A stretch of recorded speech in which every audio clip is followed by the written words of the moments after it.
Ladies and gentlemen, in a big jolt to the ecosystem, the Union Home Ministry has suspended the FCRA license of the Delhi-based think tank, Center for Policy Research, for the next 180 days. The CPR has been actively funded by American billionaire George Soros via his NGO Namati. The man whose sinister anti-India agenda is well known. Now, this suspension of the FCRA license comes even as the CPR was under scrutiny of the government after income tax surveys in September 2022. The centre acted against the think tank following prima facie inputs on violation of foreign funding norms. The think tank maintains that it is fully compliant with the law. However, it's the ecosystem that smells a conspiracy. Centre for policy research है, आज से नहीं 1973 से पढ़ रहा था, आज की 1973 से ये चल रहा है। और जिस समय आने पर वक्तन वक्तन सरकार को एक सुझाव भी देते थे और सरकार उनको अमल भी करती थी। तो ये मैं समझता हूँ कि आज की जो सरकार ने जो फैसला किया है, तो मैं कहता हूँ ये एक और इनकी तरफ से कदम है हिंदुस्तान में, मैं कहूँगा पूरी इंडिया में डेमोक्रेसी सेटअप को एक और चोट है। These days, the center is using its agency for its own sinister purposes, and that also for the organization opposed to them. They raided using the income tax, and CBI they raided the BBC premises. So center has lost its credibility as to on what grounds it suspends the registration of FCRA and all. This is really unfortunate what is happening today in the country. Attacking institution has become norm under BJP-led central government. BJP government is hell-bent to destroy various important institutions, structures in this country.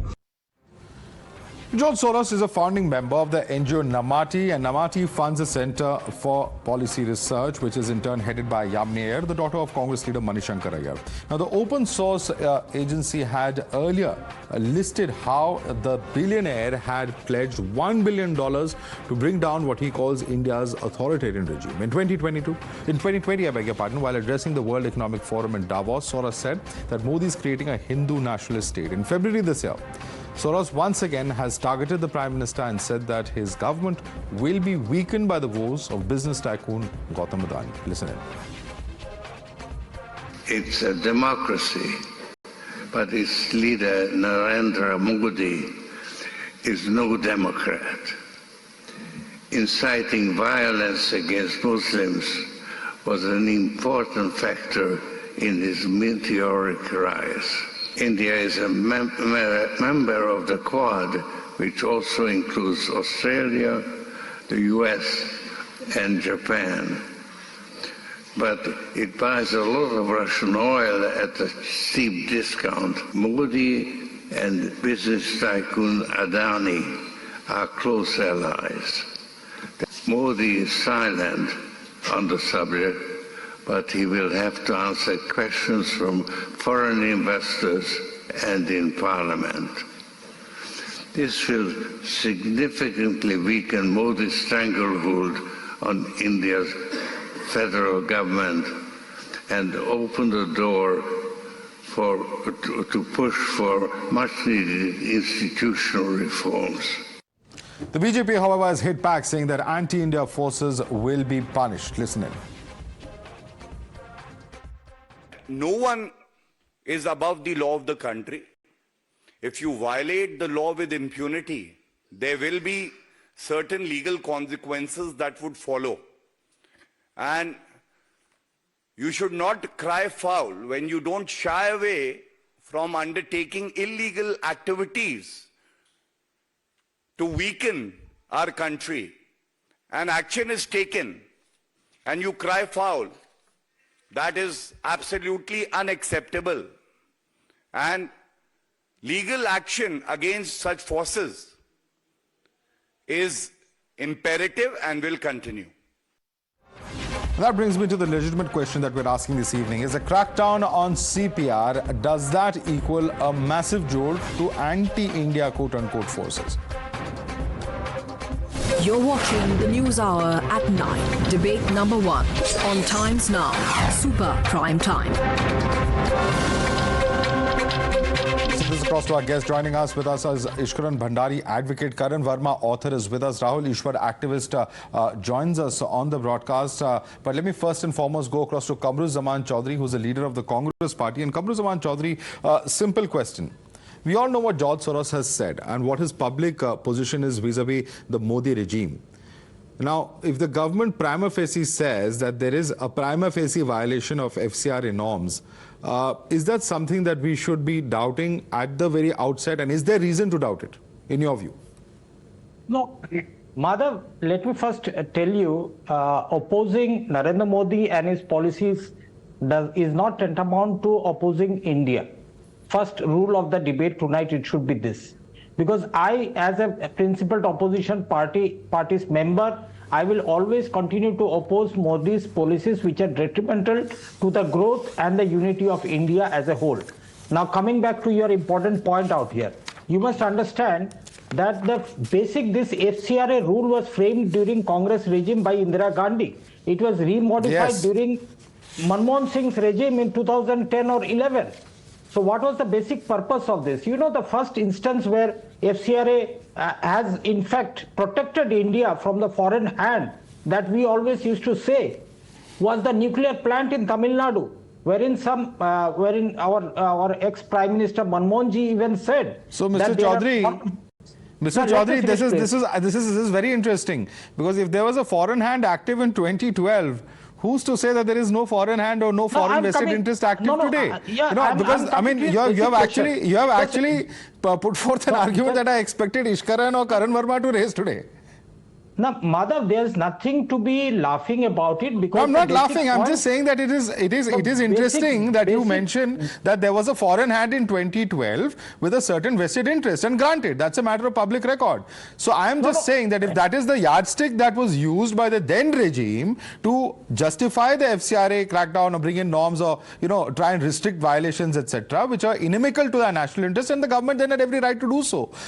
In the same vein, does this government not have the similar right to do the same, Mr. Kamru Zaman Chaudhary, in protecting the national interest? Of course, the law is there, because we only changed it in 2012 and changed the basic character of the law to be in protecting the nation's interest. That was the major change that happened in the law. Now, why do I say there has been a paradigm shift in 2014 to 2023?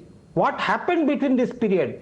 So to put it in proper perspective, 6,600 NGOs have lost their FCRA license since Narendra Modi came to power. In 2015 alone, the Home Ministry cancelled the license of around 10,000 organizations. The earlier figure which I said of 6,600 was of the last 3 years. Now, what was the main allegations against these NGOs whose FCRA license were revoked by the Modi government? They were in fact involved in anti-national activities. And what is the definition of those anti-national activities? They were involved in conversion. It says. They were not involved in any anti-national activities, but they were involved. Even you have got instances of the Sabrang Trust, Greenpeace India. You made your point. You made your point. Several hands going up who want to counter you on that. I'm going to allow Ishkaran to come in first, and then Rahul Ishwar and others can come in on this debate. Yes, Ishkaran. I appreciate this by Mr. Kamru Zaman, because it's very rarely that a Congress owns up to what it does, and it's very nice that he's being honest that they changed the law, because there is a constant foreign interference in India, and that's a matter of record, because foreign powers are not very happy with India functioning as a democracy and claiming its spot in the world. Not only those, what about protests against manufacturing units? What about protests against Narmada Dam? What about protests against so many industries that are being set up that has been proved to be funded by vested interests which do not want India to industrialize? So it is not only conversion, as he conveniently says, which is also in itself a big thing, but it is also to stop India's industrial progress. It is to stop India by funding environmental concerns. And one example I will give you, Char Dham road widening for military purposes, that was objected to by a vested lobby. I do not know the money trail of that lobby. So there is a past history from military affairs to industries of interference. But let us come to what has happened now. Not only now, in 2016, Open Society Foundation of George Soros was put under watch list by the Home Ministry. That means it could not send funds without prior permission. They challenged it in High Court. they have not received any victory there or no relief there. Secondly, the FCRA amendments, which made the norms more stringent. Just one example, your administrative expenses, under which you are paying off many people, they have been capped. So you cannot have administrative expenses which are limitless. So that has happened. That was challenged in the Supreme Court. Supreme Court said this: there is no fundamental right to receive foreign funding. Absolutely. Period. Topic over. Once they have no fundamental right and they have to comply with the laws of India and they have to do activities in interest of India, they cannot receive it. And every country, last line, every country including US has laws preventing foreign funding or interference in their electoral processes. Absolutely. Or in their national processes. Absolutely. And it's banned in India as well. As far as the political process is concerned, foreign funding is completely banned. It's completely illegal. But the larger question is where and to what extent we draw the lines. And let me bring in Suman C. Raman on this. Sarah Shah Halim also joins us on the debate, and we have others as well. Suman C. Raman, a simple question is this, and this is where we started off from. If the Congress and the Congress government in its wisdom may have very good reasons to do so in 2012 and previously as well, as Zaman Chowdhury told us, it was during the Indira Gandhi regime that the entire law, the basic structure of it was put in place. Now, if that is indeed the case, why is this government then being castigated for implementing the same law, or at least acting against those interests which it thinks would be against the interest of India?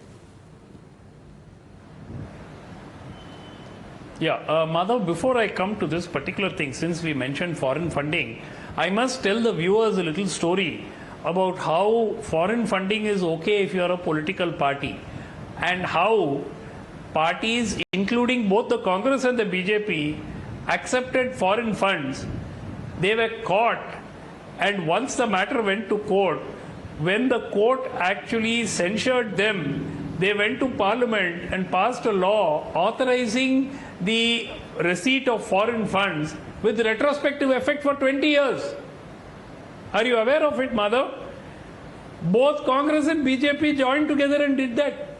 So yes. These rules are all meant to be applied selectively. The point as far as the CPR is concerned is clearly that they have been increasingly critical of the government, particularly the columns of Yamini Iyer, who is the daughter of Manishankar Iyer of the Congress party. So I think that probably irked the government, and they decided to crack down. If you see, a few hours ago, they have put out a statement, the organization has put out a statement saying they are fully compliant with the laws, their balance sheets are audited, they have not violated anything and any of the due processes or law.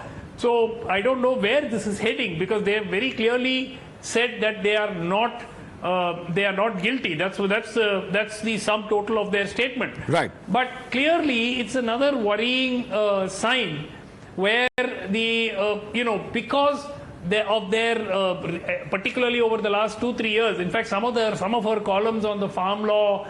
The way the government. No, I got your point. You're saying it's dissent that's being silenced. You're saying dissent is being crushed, and that's a relevant point. I'm going to take that question across to Karan Verma. Karan Verma, in context of the political parties coming out to say that critical voices are being crushed out, are being stamped out, that dissent is being crushed in India, doesn't that make it all the more incumbent on the government to come out and spell out where the law of FCRA has been violated? Because all we have at the moment, from what I understand and what I gather, a prima facie that there has been a violation of the FCRA law. Where the violation is, we are none the wiser 5 months after the raids have taken place.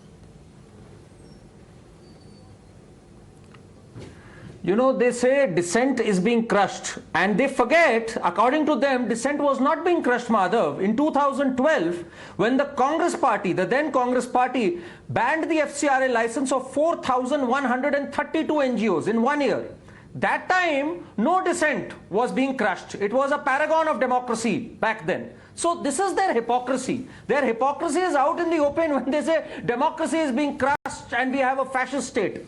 Truth of the matter is, as Mr. Kamruzaman rightly pointed out, even back then during the Congress's time, there were NGOs which were receiving foreign donations, and he rightly pointed out the Tamil Nadu nuclear power project. They wanted to derail that project. Citizens for Green Dune, they wanted to derail the broadening of the expressway of the Char Dham, which was a very strategic one because it helped in the ammunition and the patrolling troops reaching that crucial point in the border against China. There was a report in 2014 IB report, just when Prime Minister had... One at a time. Nobody interrupted you, sir. Let him make his point. I'm coming to you. I'll come to you after everyone gets a turn. I'll come to you. Yeah.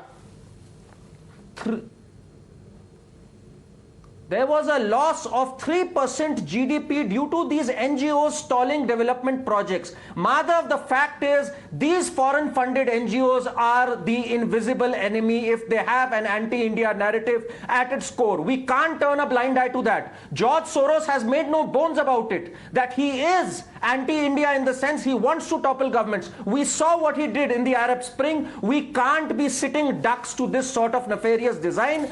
The government, the Ministry of Home Affairs, is well within its right to check if you are not following the FCRA guidelines. They have every right to withdraw it. They have not banned the NGO. They have a right to recourse in the court, and it is very much within the purview. And any country which is on the path of development, look at the kind of reports the Center for Policy Research has put out time and again. Okay. I mean, you need to be blind to see that they are not anti-India. They cast aspersions on our homegrown vaccines. They said India is doomed in the economy after COVID. Look what happened. They said Mr. Modi has lost its charm. India is not safe for Dalits and Muslims. Don't you think this is an anti-narrative being peddled when our country is making gigantic steps in the path to progress where the world is reaching? Well, Karan, I will only qualify it by saying that what is anti-India and what is anti the powers that be. I think there has to be some kind of a balance when we look at that. But I just want to take up from the point that you made as far as the Arab Spring is concerned. I want to bring in Sarah Shah Halim. Okay, Sumant wants to respond to you. Very quickly, Sumant, please, quick response. Madhav, are these gentlemen even aware who are the major foreign donors for CPR? Please ask them to name the donors. I'll tell you, Bill and Melinda Gates Foundation, the World Bank, Ford Foundation, these are the major donors. They work, the CPR works very closely with governments, with multiple state governments. They're working with the government of Tamil Nadu, they're working with state governments, they're working with government departments. So I'm not occupying. Are you aware? Ford you are aware that Bill and Melinda Gates Foundation is anti-India. No, one second. Bill and Melinda, World Bank. No, so we are not picking out on. We are not signaling. We are not picking up on Bill and Melinda Gates. We are talking about Open Society Foundation. Mr. Sumant Siraman, we are talking about Open Society Foundation. Are you aware that they are banned in so many other countries, Russia included? Are you aware they are the biggest donor? Are you aware of the nefarious designs of Open Society Foundation? I think there are 2 points. One second. I don't want a shouting match. I think Karan Verma and Sumant Siraman, calm down. I'm going to allow both the points of view. 1 second, please. 1 second, please, Sumant Siraman. You made a point. I'm going to allow Karan a chance to rebut that. Karan, a simple question coming in. And, the point that you made of foreign countries and the havoc that has been wreaked by George Soros, I will be putting across to other panelists. But I think he makes an important point. Look at the fact you are referring to reports that have been prepared by CPR, and you may be right. You are completely entitled to your point of view. But I'm just going to read out some of the donors. Not just the Bill and Melinda Gates Foundation, but also Brown University, the Ford Foundation, the Korea Foundation, several countries and their foundations apart from Namati. There are also the government of Andhra Pradesh, the government of the ICMR itself, the ICSSR, the Ministry of External Affairs, and several others, including the Meghalaya government, the Ministry of Environment and Forest. The list of governmental departments itself is wrong. So my point is, Karan, if the reports that are being prepared in this organization are completely colored, why is the government then funding them, or government departments funding them? That is mind-boggling, isn't it? It is, but let's understand this. I am not casting aspersions on any of the donors except for one. Open Society Foundation and Ford Foundation for that matter. The fact is, one dubious donor is too many. If you are violating one norm, even if you have honest donors to a cause, that doesn't make you squeaky clean, does it? I mean, there are FCRA guidelines that they have violated, allegedly violated, so let them come clean in the court. Okay. Let them open their income Okay, tax sheets. and you know, let we them can't show debate their that without the utilizations. government coming clean on what those exact violations are. I'm sure they'll come to light soon. But let me take that question across to other panelists who've not yet gotten a turn. Sarah Shahli, it's not just about, you know, the Arab Spring that Karan Verma mentioned. We know what has happened in Malaysia, what has happened in Thailand, what has happened more recently in Hungary, and what was said by Russia in 2015, where there's incidentally a communist government where Soros was termed a security threat. So prima facie, if the government says that there is a FCRA violation, can we give, you know, or let off Soros's organizations, whether it's Namati or open source, can we just give them a free run or the benefit of doubt on that point of view? See, I'll be very clear, Madhav, that if you're talking about information warfare changing destinies of countries, I don't think any foreign power has that kind of bandwidth where they can interfere in the political affairs of a country, A. Now, secondly, whether it is human rights or whether they're think tanks or whether they're policy research organizations, we have seen in the last 3-4 years, there has been an atmosphere of harassment, intimidation, interference, and consistent surveillance, which led organizations like Amnesty to pack up.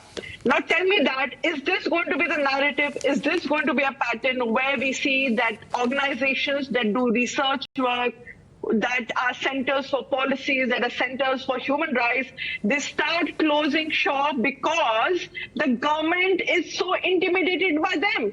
We've seen how journalists, when they were covering COVID-19, they were being harassed, they were being shadowed, they were, you know, being punished for doing their job. Now, just because a journalist or an organization is critical of the government doesn't mean that he or she is anti-India.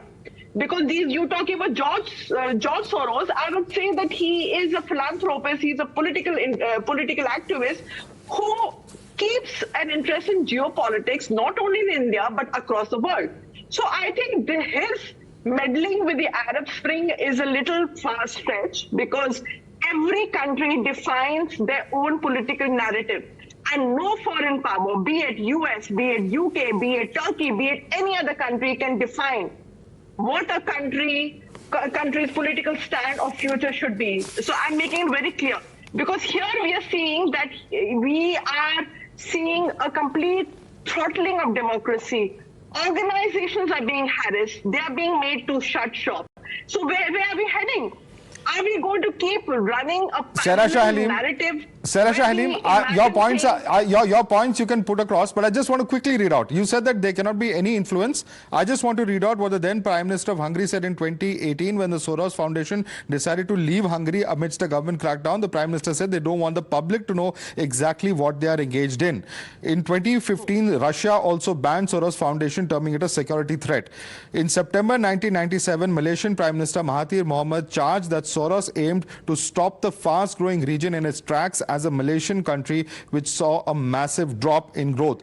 Thailand crisis in 1997 was also blamed by many on Mr. Soros. So it is not that an individual like Mr. Soros, who broke the Bank of England, cannot wreak economic havoc, Sarah Shahlim, and that in turn can fuel dissent, it can fuel protest. There are multiple ways in which these things work. It's not just influencing, public and thought leaders. Tell me something, the monetary scams, the financial scams, is that a figment of imagination as far as George Soros is concerned? Or do you think he's actually asking very relevant and hard-hitting questions on the Adani deal with the present regime? The people, the investors need to know where the money went, how the rules are flouted. So I don't think he is incorrect there, because if the government feels that there is a need for transparency, they would answer the journalists, and I think journalists' voices would not be throttled. They would not be just praising the government. So I don't think he is wrong in the manner, because he's simply asking about the whole huge financial scam. The Hindenburg report has very, very clearly stated how these financial scams. Let me bring in Rahul. Rahul, I see many hands going up. Ishra, I'm coming to you. I'm going to give Rahul a chance to come in now. Rahul, what the questions being raised over here by Mr. Soros are very pertinent in the context of India. Quick response to Sarah Shahlim, please.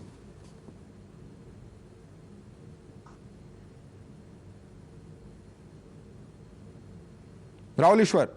Yeah, Madhavji, 2 points. Being anti-Modi doesn't mean anti-India. Being anti-BJP doesn't mean anti-Bharat. But at the same point of time, NGO activism is used as a disguise and a cover by many forces to intervene and meddle with our internal affairs. That should not be encouraged.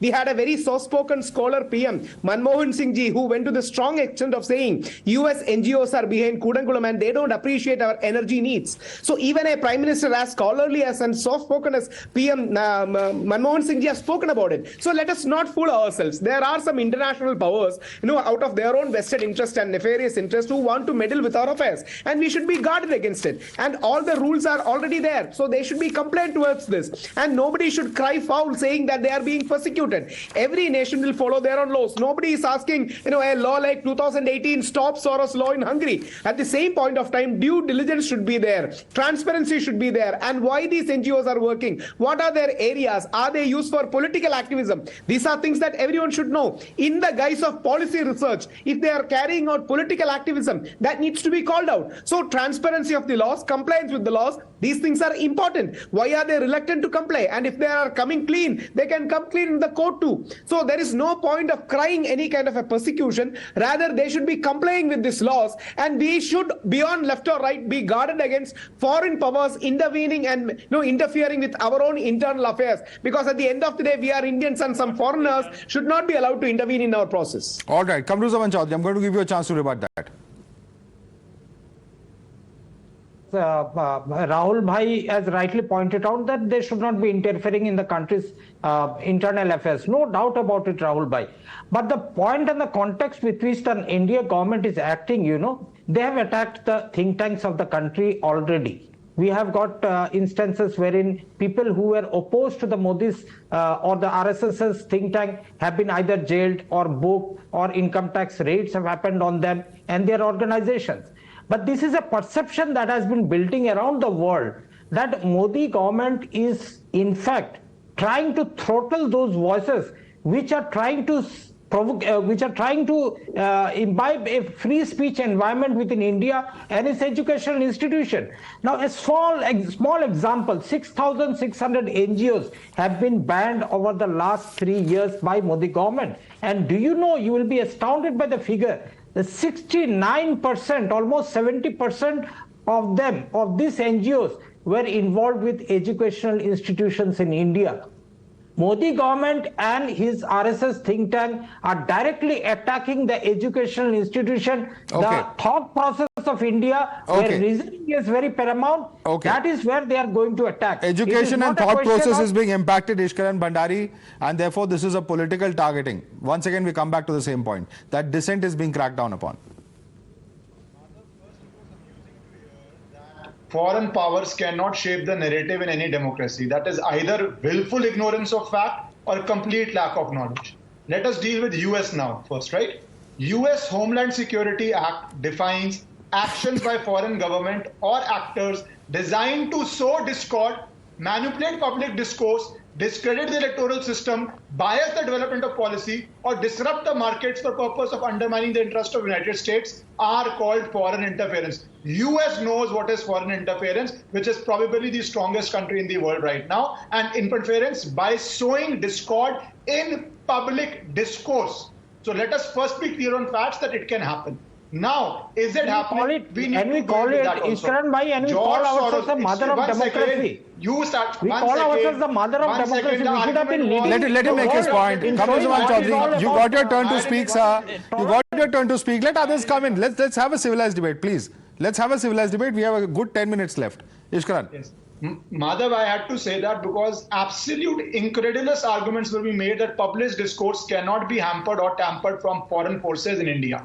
That is not the history of the world. That is not the history of any country which is democratic. Secondly, democracy, there are people who exploit democracy, especially communists, against the interests of the nation because they have multiple platforms, unlike in communist countries. So that is the second aspect, and that needs funding. As one example given by Rahul Ishwar, and multiple other examples of India's industrial growth being hampered by foreign-funded NGOs. And lastly, we have the law of the land, and the law is very clear. There is no fundamental right to foreign funds unless you are in compliance with all the norms. And if you believe the government action is wrong, you can always go to courts and seek recourse. So the government action has to be done in all foreign funding which is against the interest of Bharat, period.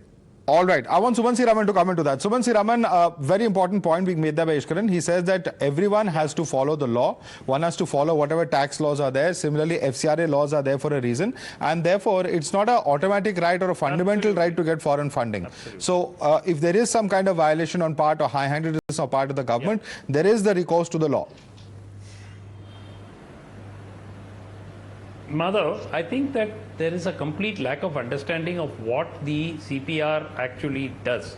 First of all, the CPR actually has people from across the political spectrum. It is not a pure play a leftist organization which may appear to be intimidating the government or whatever. Absolutely. There are diplomats, civil servants, Indian Army members, journalists, other leading researchers as well. Yes. I'll give it, I concede that. That's a very relevant point. Political spectrum. Yes. So at the second point, very important. The kind of work that CPR does is not, like an NGO which is doing conversion.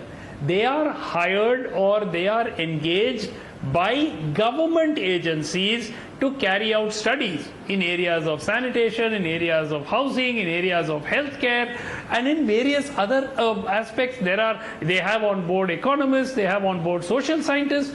I mean, this is the mind boggles as to what logic is there in saying foreigners cannot control India in this situation. These are Indians. They are not foreigners. CPR is run by Indians. It is the board is made up almost entirely of Indians. So I'm not clear where this foreigners are controlling India comes from, unless you're calling the very distinguished board of CPR as anti-Indian, which is an absolute shocker. So I think, unfortunately, people don't seem to have understood much about what the Center for Policy Research is or does and who are the people who are there. And I think this is probably a knee-jerk reaction to Yamini Iyer's critical articles against the government. Okay. And they have, the Rahul organization has stuck Rahul to Ishwar, you're raising questions saying about the that credible faces across the board, across the political spectrum that are there in CPR, says Suman Raman. And how can one organization, it may be tainted for all you know, but how can they then just influence all these people who are very much Indian and have held very responsible positions here in India in the past, including in the government?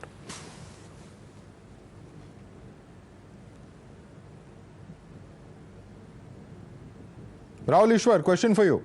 Yeah, just two submissions. Suman sir was saying they are comprised of Indians. With due respect, where does the fund and interest comes from is also a very important question. Nobody wants to defame or discredit serious people who want to work for the others. But at the same point of time, the source of funding, what are the funds used for? Such rich economic capital, what are they going to intend? What are their interests? So these are the things that anybody should consider. Yes, NGOs have done some good work, but at the same point of time, NGO activism has been a guise, a mask for interfering in the political climate of a nation, and that is illegal as per every country in the world. No country in the world will tolerate such kind of a political interference. So studies, education, research are all good. At the same point of time, when they are misused in particular framework, naturally reaction will happen. And again, as Ishkaranji rightly pointed out, they should comply with all the laws. That's a legal necessity and they have to do. Even the agency is saying, CPR is saying that they are complying with all the rules. Let them come clean in court. That is the right recourse that anybody in a democratic nation can take. Okay, Suman Raman, I think you can respond to that, because he says that funding probably comes with some kind of a bias or some kind of an agenda, and who's to say it doesn't happen? Because, I mean, nobody is questioning the credibility of the individuals involved, but those who fund, if they have a particular agenda, there could be that bias that comes with the fund, says Rahul Ishwar. Please respond to him. By the same yardstick, the pharma industry must stop doing clinical trials. Because after all, if the pharma industry is funding a trial, you know that they will want the results to go in a particular way. I mean, this is a ridiculous argument that somebody is funding a research study on finding out the status of sanitation in a particular area. Now he or she would want a result in a particular way is something that basically applies to all research done anywhere in the world or studies commissioned anywhere in the world on any subject. Nobody can commission a study because whoever commissions that study will have a vested interest in funding it. That's a ridiculous argument. My point is very simple, Madhav. This is an organization that has existed since the 1970s, right? It has never had any significant major run-ins with governments, whether it is Congress governments or whether it is BJP governments or non-Congress governments at the center. It has comprised of very eminent persons, all of them Indians, who have over the course of 30 to 40 years given that organization a kind of a stature. And yes, those organizations, the organization may have people with a leftist mindset, it may have people with a rightist mindset, it may have people across the ideological spectrum. Now the point is, this action, clearly, unless the government comes out and says these are the transactions where they have violated the FCRA and gives a clear-cut understanding so that people can understand and get a response, because clearly the organization says we have not violated the law. Well, you know, Sumansi Raman, I want to bring you in one second. I want to quickly bring you in on a few facts, and Karan Verma can come in on this. Just a few facts that I want to read out, and you can come in on this in a few moments. In 2022, an organization called VDEM Institute released a ranking that placed Pakistan and Taliban-ruled Afghanistan above India in the Academic Freedom Index. The institute's website lists Open Society of Soros Foundation as the funders of the research initiative. The NGO that, all right, and in fact, Freedom House in 2019, which downgraded India from free to partly free, has listed Open Society Foundation as one of its donor parties. There are several, including those who are part of the Pegasus project, who are also beneficiaries of the OSF. Therefore, I just want to ask Karan Verma a simple question to counter what was being said over here. Is it possible, Karan Verma, that these organizations which list Open Source Foundation as one of their donors, at some level or the other, this bias could have worked on those organizations? Sumansi Raman says that is ridiculous because everybody can fund research in today's day and age. It's a democratic right, perhaps. Madhav, let's not be naive. When Sumansi Raman says that they are all made up of Indians, how can Indians be? Of course, there are certain Indians who've been anti-nationals. It was an Indian, Mani Shankar Iyer, who talked about restoration of Article 370. It was an Indian, a Home Minister, Sushil Kumar Shinde, who talked of Hindu terrorism, who gave terrorism a label. So, of course, there will be some Trojan horses in our country who will be funded by foreign powers which have a clear narrative to break India. Of course, they'll be on their payrolls and do something which is inimical to our aspirations and our hopes. Let's not be naive about it. Of course, when someone says India is 94th on the World Hunger Index and Sri Lanka and Pakistan are above us, whereas we are donating them food grains, of course they have a certain agenda. When they say India is not safe for Muslims and Dalits and they are being persecuted even though they are much better in so many other countries, of course there's a narrative behind it. So this entire bogus that, oh, it's made up of Indians, eminent Indians, these eminent Indians can of course compromise. That is what we call Trojan horses. That is what you call deep state in American language. So let's not be naive to the invisible enemy within. Okay. Quick response from Suman. The list of anti-Indians. No. I mean, I've got the list of people whom Karan Verma feels are anti-Indians. So maybe, it may be a good idea to read out the list of those who are on the board, the governing board of CPR.